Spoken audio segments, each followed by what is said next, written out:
How's everybody doing today? Awesome.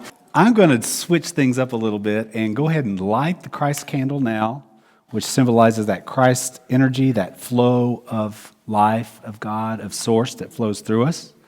And as I light this pink one and read this little green piece of paper here, April, look, we got a new one. It's pink. This is April 2nd, right? April is love and the ability to attract unity and desire. I am a radiating center of love from John and color pink. So, but anyway, good morning, everybody. And I think we're just going to go right into, wow, what a welcome. First of all, welcome, everybody. Do we have any new people? I don't think we have anybody new today. Guys, I don't know if you've looked on Facebook. Welcome to our visitors. Oh, we do have a new visitor right there. You have been here once before. That's why it threw me a little bit. So now you got a bag to go with your new visitorship.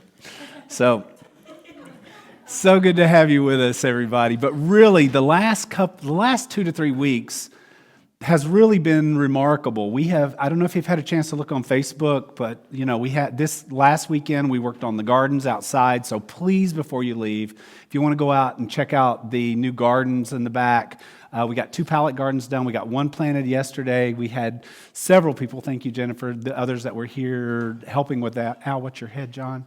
And but we got some pallet gardens started. We're starting to work on all that kind of fun stuff. Last weekend we had the crock pot cook-off. And that was really spectacular as well. We had over 50 people in attendance. We raised like $1,066 for the education fund. So thank you all for all the energy that went into all those different parts of making that happen. Josh and I took a trip down and took Jesse back to what's the name of that place? Lake Care Land Trust.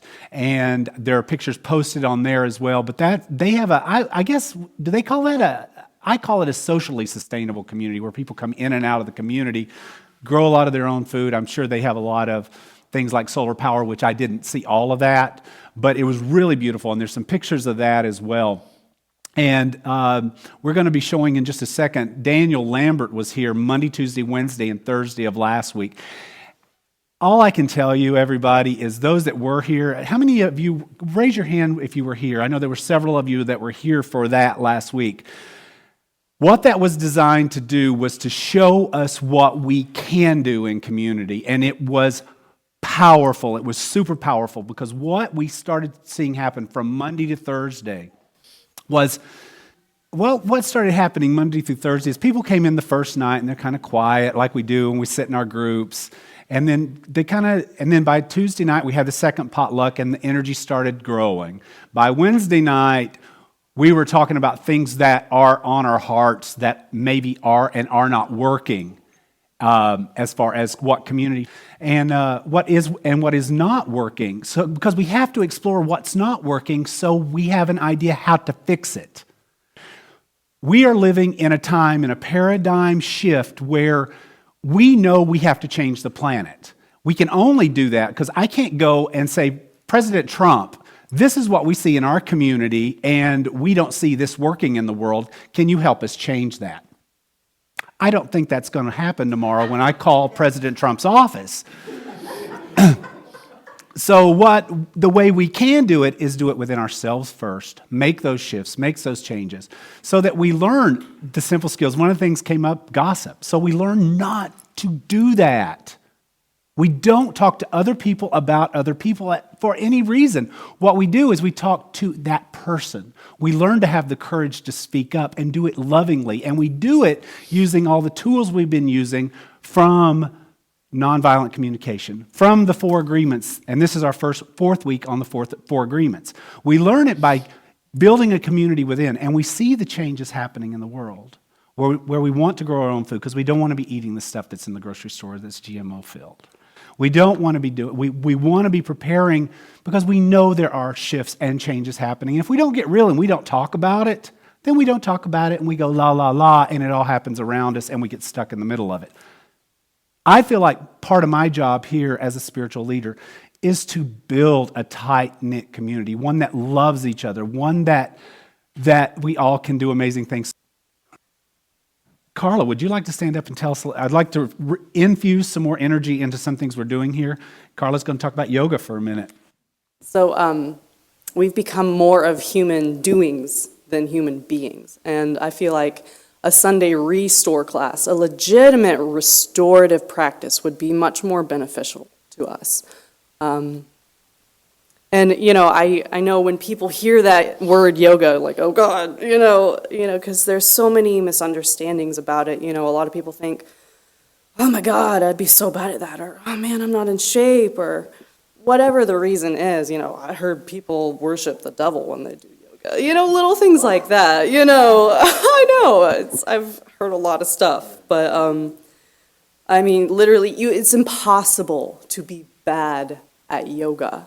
Literally all it is conscious movement, where you are uniting your mind with your breath and your breath with your movement. So if I say, inhale, raise your arms, exhale, lower your arms, you're doing yoga, like literally, and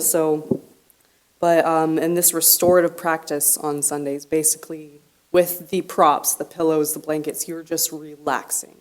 You're going, I'll put you in a comfy little pose, and you will just let go. Let go of the stress, let go of all the stuff that's accumulated for you throughout the week. The point of yoga is not to impress other people or twist yourself into some crazy pretzel. The point of yoga is to untie the knots in our bodies and in our hearts. So if you're interested in coming, it's donation-based, so if you have nothing, don't be afraid to show up. I do it because I love it, but, if you want to bring a couple bucks along, you may do that as well. It's up to you. So I just want to let everyone know what's going on, and if you want to join me Sunday mornings at 9 o'clock or donate some pillows or blankets, then do so if you're called to. Thanks for letting me talk.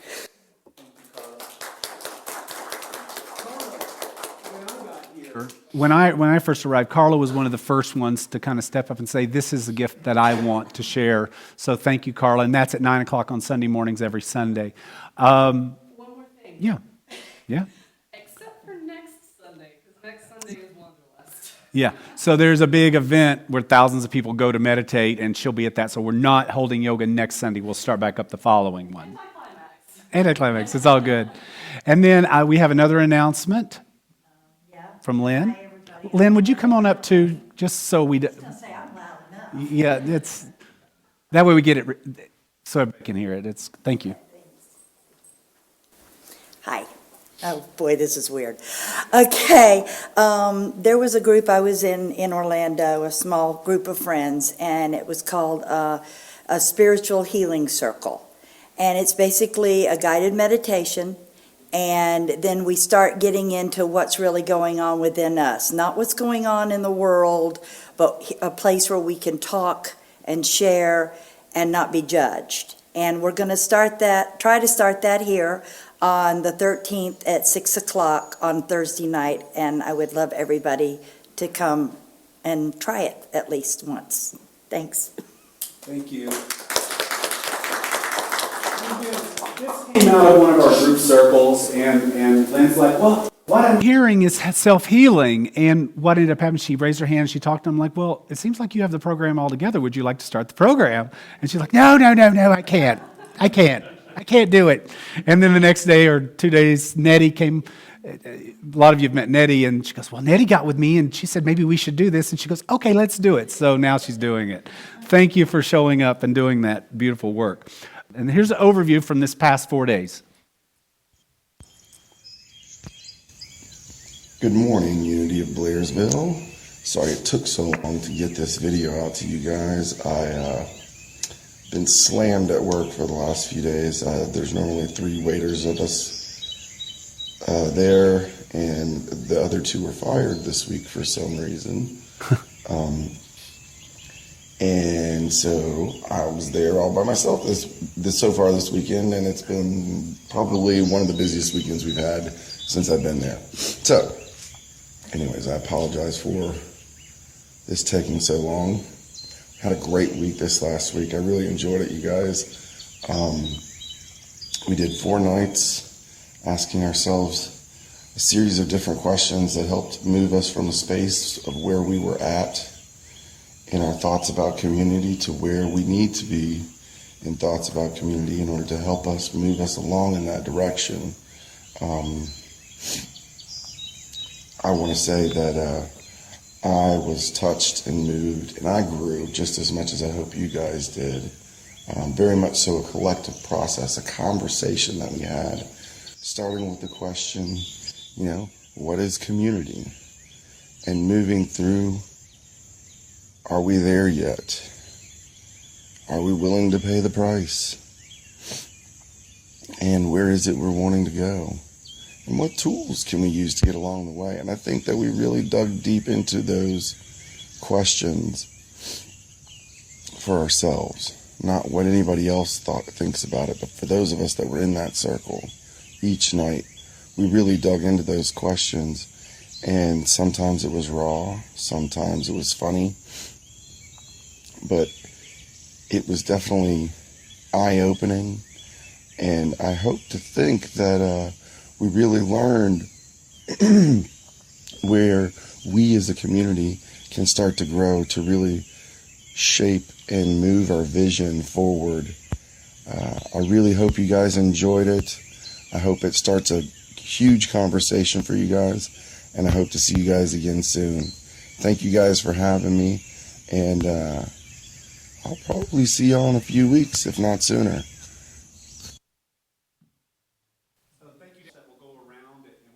Liner that will keep the weeds out. So we got one full garden done yesterday, but that's right here behind the building now, so we have that going. Just a beautiful job, and thank you all, everyone, for helping with that. The play on Easter, I think we found maybe a Mary that'll play, but I'm looking for a young lady that would like to play Mary, and it's going to be a beautiful, kind of a Jesus Christ superstar. It's dramatic reading, so it's not like you have to stand up and act. Yeah, but it's going to be really fun. You don't have to act, you just read. And did you want to say something? I read something called The Sunshine Circle we've been working on that for a while. Deb Cooper was heading that up. So if anybody wants to join her with the Sunshine Circle, so we know what's going on with people if they aren't feeling well, we could use some support in that as well. The Sustainable Living Group was the one you just saw that we were doing that work on. We've got astrology this Monday. It was really beautiful from what I heard. Mondays are my study day, so that's a tough day for me to make it anywhere. But this Monday at 6:30, Astrology with Mary.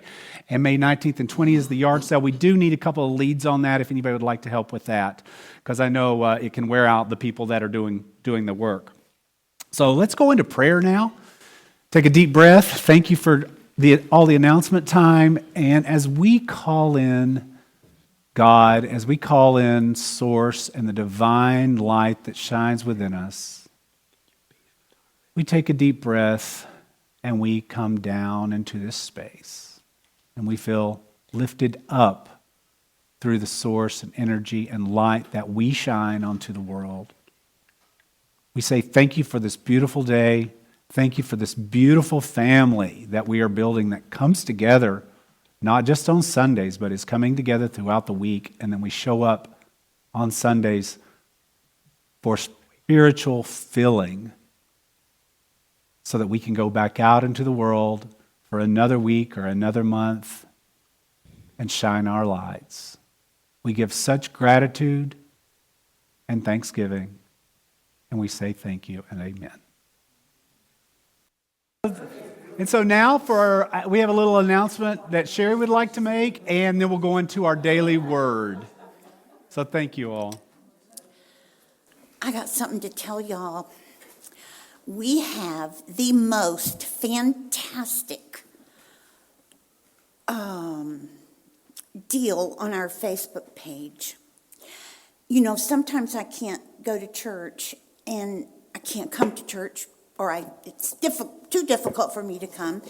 And now church comes to me because we have the sermon on the Facebook page, or Friends, or whatever that is.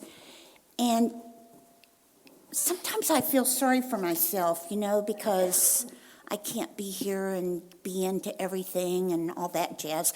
But when I listened to that sermon, I swear I could see you, of course, but I could see you and you and you. I mean, I could just see faces in my mind. All the people that I loved were right there. And I got chills right now just thinking about it. It was just marvelous. So if you ever can't come, or even if you can come, I think I will listen to it again today or tomorrow, even though I'm here today, because repetition is mucilage. You know, it sticks stuff together in your brain. Anyway, so I just wanted to share that with you. And now I'm going to shut up and read this. April 2nd, 2017, the word for the day is triumph.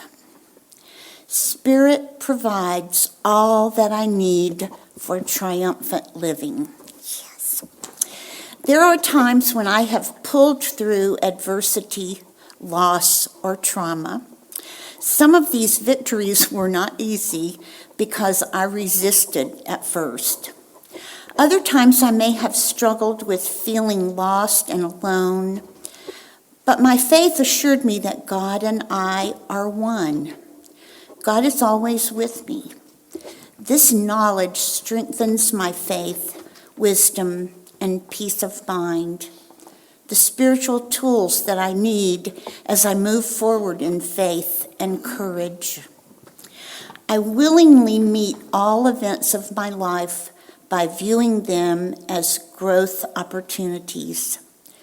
The triumphant pattern of my life is woven. Through prayer, I follow divine inner guidance, tapping into my creativity and engaging in the effective joy of collaboration. Spirit provides all that I need for triumphant living. And Corinthians 2:14 says, "But thanks be to God, who in Christ always leads us in triumphal procession." That's great. That was just for me.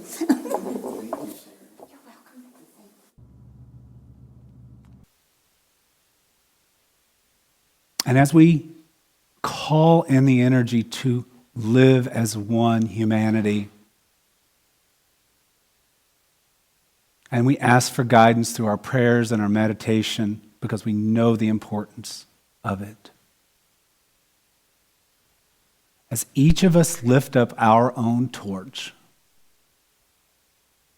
and go out and live our truth and take that torch into the world and shine it brightly for whatever our causes are individually and as a whole.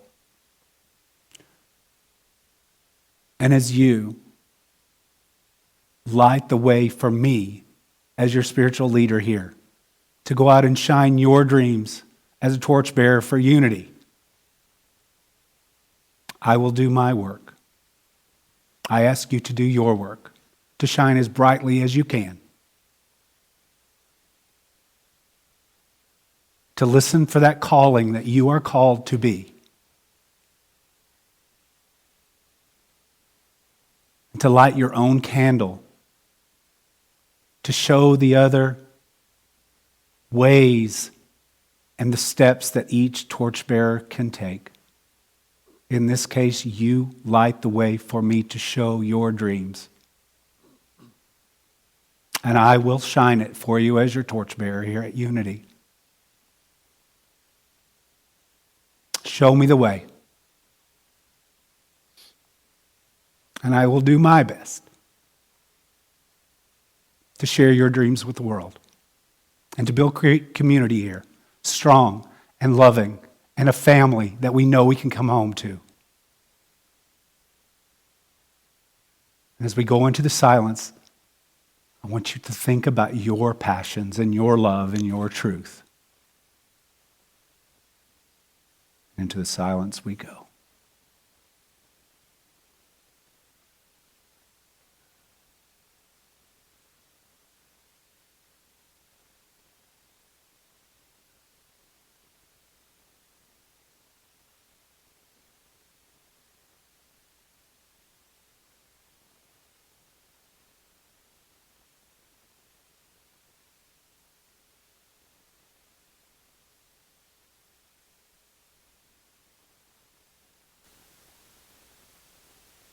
As we gently come up, repeat in your own version the Lord's Prayer if you would like. Our Father, who art in heaven, hallowed be thy name. Thy kingdom come, thine is done, on earth as it is in heaven. And we are given this day our daily bread, and forgiven our trespasses, as we forgive those who trespass against us. And we are led not into temptation, and we are delivered from evil. For thine is the kingdom, power, and the glory, forever and ever. Amen. And as we look into the prayer box over here, as we hold these prayers, if there's anyone you would like to send love to, prayers to, please call out their names now or say them silently. This congregation, my family.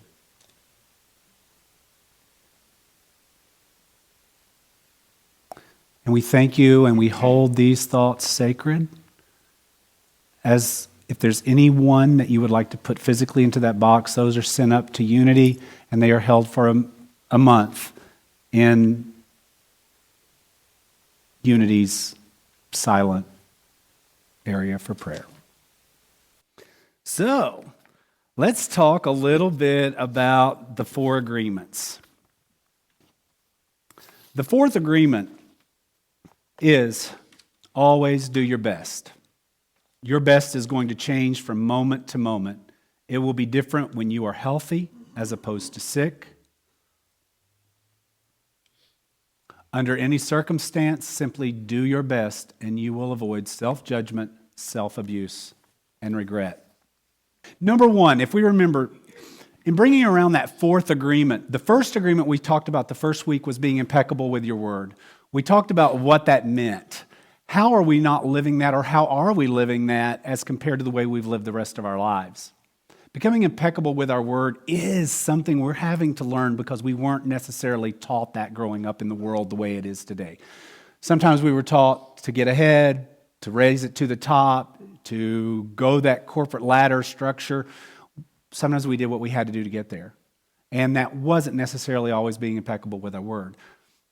The second agreement was, and again, that first being impeccable with your word, that is the first and most important agreement, that we are learning to be impeccable with our word. The second agreement, and the other 3 come after that, but just as important, but the first one we must get first in order to really change our lives. The second agreement, don't take anything personally. Nothing others do is because of you. And we went into the details of that. Really, we think it's because of us sometimes, but it's not because of us. Nothing others do is because of you, because what others say and do is a projection of their own reality. Remember, we talked about that's what you grew up with, not me. It's what you grew up with, not me. Now, they may have been similar because we're in a similar society. But what others do is a projection of their own reality, their own dream. And remember, we talked about our dream. The dream being what you were born into. The things that were created from your own mind based on your experiences. Your dream, not my dream. Not your dream, or yours, or yours. That's yours. So if you project a judgment on me, you're projecting your dream on me, which I don't even know or understand. All right, the third one, and that's what I love about our congregation. We are a family here. We can have fun with this because we're growing and we're learning. Don't make assumptions. The assumption is we don't know what we're doing here, right? But that's not true. That's just not true. We do know what we're doing, and we're actually getting very good at it. We're just trying to put it all in order now. Find the courage to ask questions and to express what you really want. Like I just expressed to Joshua. Could I have words up on the screen because I couldn't see him here, right? So that's good. It's okay. It's beautiful. Communicate with others as clearly as you can to avoid misunderstandings. If there's one thing I've seen here, but not nearly like I see it in other places, sometimes we don't know how to communicate. And so we ask, I come over here and I say, hey, would you tell Barbara, or Mary, or Julie, this is what I think about that? I think you need to go talk to Barbara. Thank you. So I go talk to Barbara, or Julie, or Mary, or whoever it is. The other way, what is that called? It's gossip. our triangular communication. We don't need to live our lives that way, people. Go to the person in love. Use the skills we've been working on compassionate communication and nonviolent communication, and tell them how you feel. Speak openly and lovingly, and never say, well, you made me feel this way. Don't put that word you in front of any conversation. Don't do it, my friends, because it leads us to this triangulation, which does not serve anyone. Just to avoid misunderstanding, sadness, and drama. When we do that, when I project that on you, she's going to feel sadness because now I've just put something on her heart that she doesn't even necessarily need or want. It makes me feel sad. It makes me not feel good by talking about someone. And what did we talk about that in the weeks prior when we're creating our book of law, our own book of law? I'm performing black magic when I do that kind of stuff. And I think that's one that we can remember real clearly. So if you think I'm performing black magic, I bet you're going to stop. That's ugly. It's ugly. We don't want to do it. If we're going to do magic, and we don't even talk about that so much in Unity, but in this book, the Four Agreements, he does talk about magic, white magic and black magic. And when we speak to each other in a loving way, we're creating magic that can do beautiful things for people. Call it manifestation. Call it just love. Call it whatever you want to. And then the final agreement, always do your best. We use all these other three really need to be in alignment. But then once we can take the final fourth agreement and we can say, always do your best. Your best is going to change from moment to moment. It will be different when you are healthy as opposed to sick. Under any circumstance, simply do your best. And you will avoid self-judgment, self-abuse, and regret. Don't know where that came from. And that's what we're trying to do. We're trying to not put any of that judgment on ourselves or others so it can just be a place of joy that we're coming from. The fourth agreement is about the action of the first three. Everything is alive and changing all the time with us. All the time. It never remains the same. Most people do exactly the opposite. They want a reward. So when you always do your best, you take action. So what happens to us? How did we grow up possibly in the world? Did we grow up that doing your best is taking the action because you love it, not because you're expecting a reward? We grew up in a reward-based society. That reward-based society said, if I do this, I will be rewarded. I don't believe that. I think it was wrong for me. But we didn't know any different. That's how, if you're good, if you make an A in school, you get back in my day, a quarter maybe. I guess now it's about $100. It's changed. Who here wants to live 7 days a week? So it's about living. It's about doing what we do because we want to do it, not because we're going to get a reward from it. Because what's the real reward? Is doing what you really want to do anyway because it makes you live. It makes you come alive. And that's what we want. We don't want to go to a job where we're doing it because we get a paycheck, even though that's the kind of society we've created. And we're not all personally responsible for that, even though we are.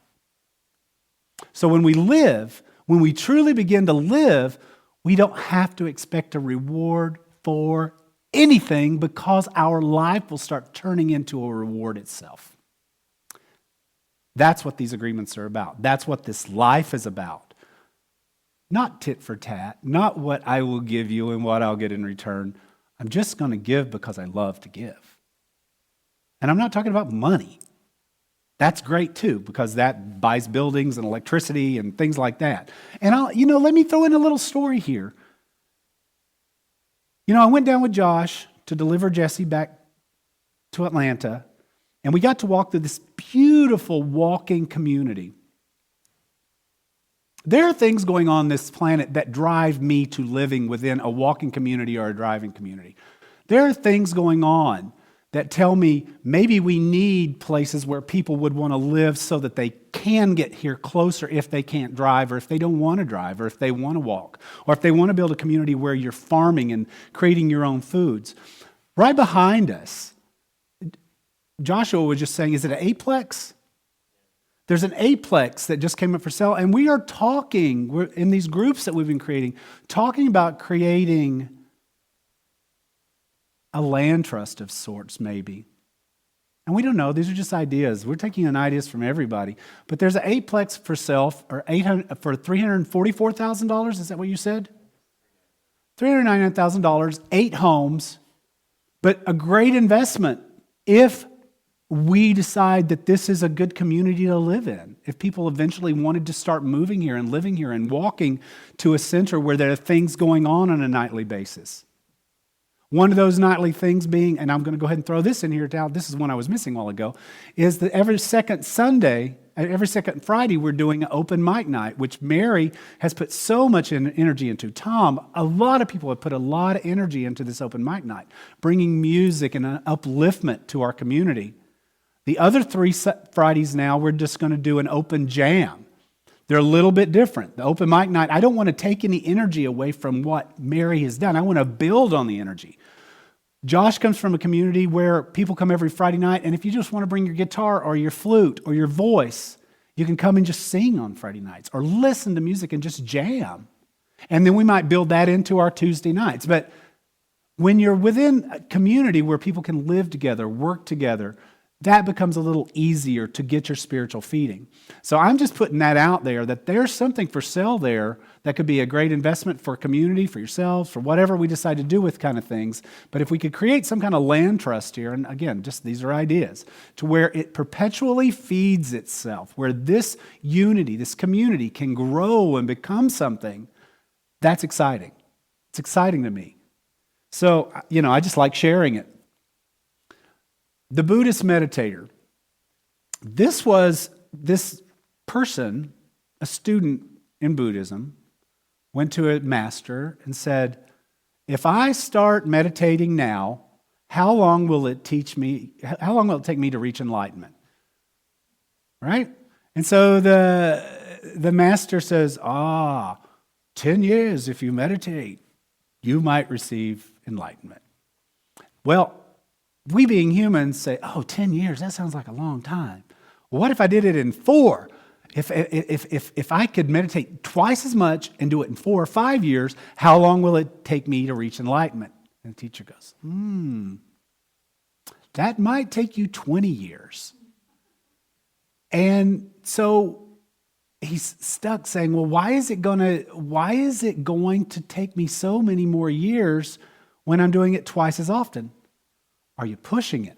Are you here to sacrifice your joy over your life? In that meditation, we have to stay in joy. We have to stay in joy of our lives and not push ourselves to a place. Now, if it just came naturally for you to meditate out of joy, I'm going to say your time might be cut down to whatever you consider enlightenment half the time, but I don't know that. I'm not the master, right? I'm not going to go there. Do your best to enjoy your life. If we can't do this in joy, and I keep telling you this, I don't want to do it. I want to do it with you if I can do this in joy.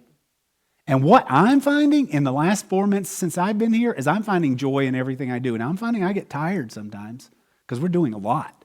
And we've really created a beautiful family that's coming in here and doing a lot of work. But I see it out of joy. I see people get tired. I see people get frustrated. But I don't think you'd be doing it if it wasn't out of joy. And I'm saying the joy is the path. When you do always do your best, you take action. You're taking action. And you're doing and being. Next. That silly old book of law. We talked about that book of law that we create ourselves from the time we are. And that book of law is our book of judgment. It's our judgment upon ourselves. The 4 agreements, as we've talked about, is the way to relieve that from you. If you have done your best and the judge tries to judge you, the judge is inside you, right? Ego trying to protect you, hurting you ultimately sometimes, most of the time. According to your book of law, you've got the answer. I did my best and there are no regrets. So we follow all of those guidelines, and at the end of it, we can say, I do my best and I did my best. Nothing can hurt you. Other people judging you, coming in and saying, well, she did this or she did that or he did this or he did that or you did this.